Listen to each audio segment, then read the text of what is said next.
Hello, everyone. Welcome back to our In the Inbox series. First and foremost, I want to say thank you to everybody who has been tuning into this series.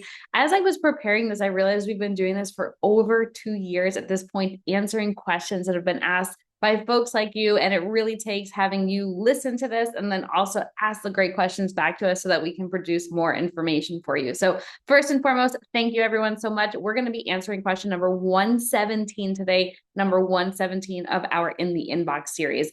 And this was asked to us by Pam. She said, I've only bought property in the United States. What are some differences I should expect as a foreigner buying real estate in Belize? This is a really great question, and I could probably talk about this for a couple of hours, but I'm going to highlight the main points to you. First and foremost, though, I want to talk about top considerations if you are a foreigner and you're looking to buy property here in Belize. Number one is that you do get title to your property. So obviously this is something that's very similar to the States, but this is really reassuring to folks who are buying property down here as a foreigner. Doesn't matter if you're a foreigner or a local, you will receive title to your property. The second I want to mention is that in Belize, there's 0% capital gains tax and 0% estate tax. So we've seen properties continue to appreciate in price. Personally, it's a philosophy that I've been following here is land banking, buying property, holding on to it. And then hopefully I'm not too emotionally tied to it, but then selling it later as it appreciates. But what I like here is that there's 0% capital gains tax that Belize will charge me on any profit as a result of selling the properties. The third point I want to mention is also really low property tax, which makes land banking and owning property here doable for a lot of people. Do remember though, because it is low property tax, what that means is certain infrastructure standards that you may have in the United States will probably not be the same here, because with low property tax, we'll say it's about $100 US a parcel for properties are about an eighth of an acre to a quarter of an acre here on Ambergris Key.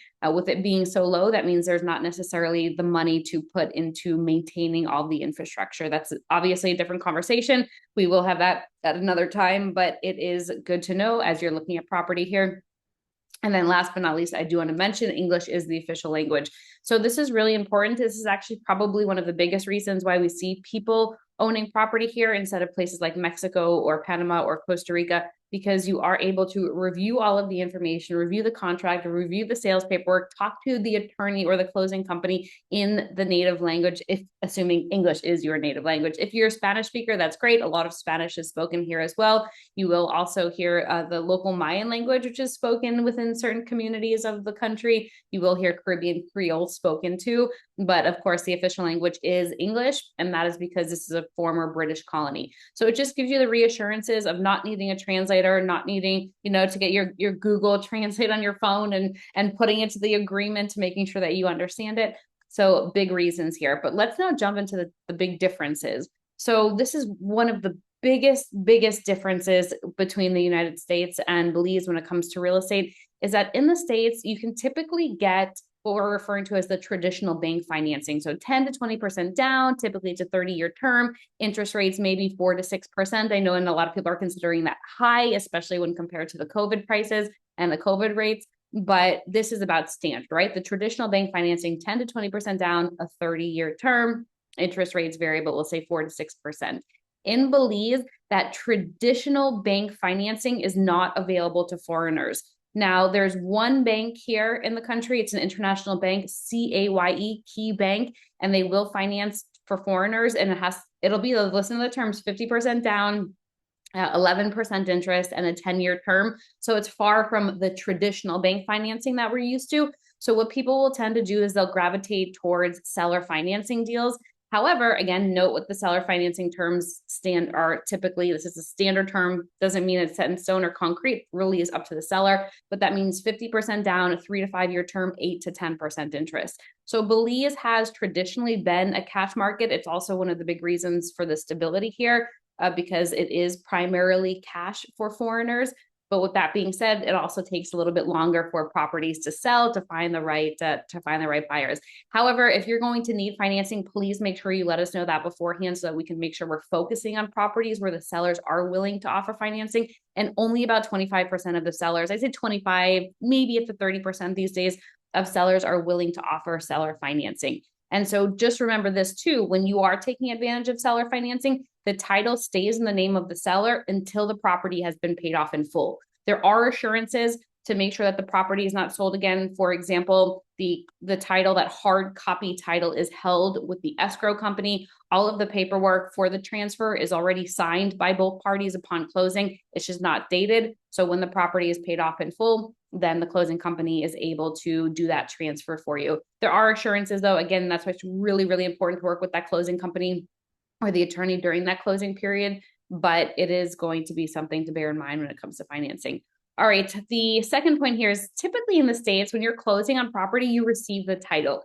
Here in Belize, upon closing, usually about a week after closing, you'll receive what's called an LRS number or an LTU number. And that is proof that the property sale, the transaction, has been lodged with the lands department. But you getting that physical piece of paper, that physical cardstock piece of paper with the stamp on it saying that you are the owner, is typically not delivered until about 18 to 24 months after closing. And it is going to be so important for you to hold on to this hard copy title, because if you ever want to sell the property down the line, you're going to need to surrender that document in order to sell it. If you lose it, then you have to, a notice goes out in the Gazette, and then you're going to have to get a new one, which takes about 6 months. It just delays a lot of things and gets costly. So keep that piece of paper handy. Now, do note though, you still are the owner of the property, even if you don't have that physical piece of paper, because the property is lodged with the lands department. That transaction is lodged with the lands department. You're going to get that LTU number, which shows that this is all in process. It's a bit of an archaic system. We completely understand that. However, this is the standard here. It's what we're used to. It's normal here. So just get that part on your brain, get that in your mentality, and then you won't be alarmed if you don't necessarily have that piece of paper for that standard time there. Typically in the States, closing costs are about 1 to 4%. I know each state varies a little bit, and typically this is based on the amount that you're financing from the bank. This is not the same here in Belize. In Belize, closing fees are about 10%, and that's paid for by you as the buyer. So 8% of that 10% is called stamp tax. That's the title transfer fee. And that 8% is on the purchase price. 8% of the purchase price is going to be stamp tax that goes to the government for the title transfer. And then the other 2%, I put a little squiggle there, the other 8%, or sorry, 2% is going to be the closing company fees. And I put that because each company, each attorney just varies a little bit. So it just depends on who you're using. But I would say always add an additional 10% to the purchase price to allocate towards closing fees, which are going to be paid for by the buyer. Next point is that in the States, I know there was this whole big conversation last year about who pays commissions. And now we're seeing in the States that the buyer's agent is compensated by the buyer and the seller's agent is compensated by the seller. Here in Belize, commissions are still paid for by the seller. So you as the buyer have the cost of the closing fees, and then the seller has the cost of the commissions for both the buyer's agent and the seller's agent. Also, in the States, title insurance is common. We do get that question asked down here quite a bit. While it's not common at all, it can be possible to find it. It gets fairly expensive, but do note that most people are not getting title insurance because the titles are backed by the Belize government as long as they're issued legally. Now, this is important. This is going to be key for you to ensure that you're working with a closing company or an attorney as you're going through that closing process, because they are going to make sure that the property that you're buying is being sold by the person who's in that purchase agreement. They're going to make sure it's a clean title, and they're going to make sure everything is lodged legally and properly. This is really, really important. So make sure you're working with that closing company. And then as long as you're working with that third party, that closing company or the attorney, then we don't typically see the title insurance here. Last but not least, I want to mention this point about the MLS and multiple listing services like a Zillow or Realtor.com, where you're able to see all of the listings that are active and see what's on the market. In Belize, we do not have that. There's no central MLS.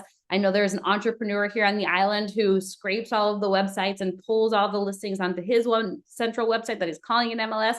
However, that is monitored by him, and many times those properties are not updated. I've seen properties that have been on the market or sold like 4 years ago that he has as currently active. So it's a little bit difficult to rely on that, which also leads me to mention that each brokerage will have their own website. However, if they're updating it is also another question. So you always just want to double check to make sure that those listings are still active, because it's really not uncommon for agents to leave that listing up, even though it sold months ago, and they're using it as like clickbait, right? So as people are inquiring about it, they're collecting the information, collecting your name, and then they'll say, oh, well, that one sold, but I'll let you know when the next one becomes available. So just some pointers here. Again, that's just normal. It's to be expected. I think many of you know that I sit on the board for the Real Estate Association. We're actively merging. It's so close.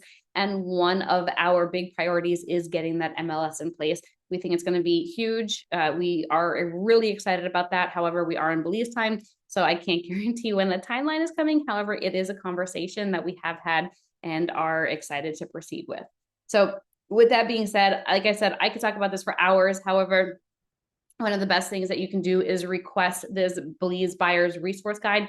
This is a document that we put together specifically for foreigners who are buying property here in Belize, are really important tidbits. And it's going to be really important for you to read this information, review it, ask us questions, and for us to have the general conversations too, the one-on-ones. And we love Zoom calls to get to know you, especially if you're not going to be able to be here in person anytime soon. We'd love to have those conversations with you and just make sure that you're prepared for the next steps when you find the property that is right for you. So reach out to us. My name is Rachel Jensen. I'm the broker owner of Luna Realty Belize. We have an incredible team of agents who are here to help you and guide you. And the best first step that you can do is reach out to us, info@lunarealtybelize.com. Request this resource guide. You can just put buyer's guide in the subject line. We'll know exactly what you're talking about and we'll get it over to you. Thank you so much for tuning into this session of In the Inbox. If you have any questions that you'd like for us to answer, put that in the comment section below. We will get those answered.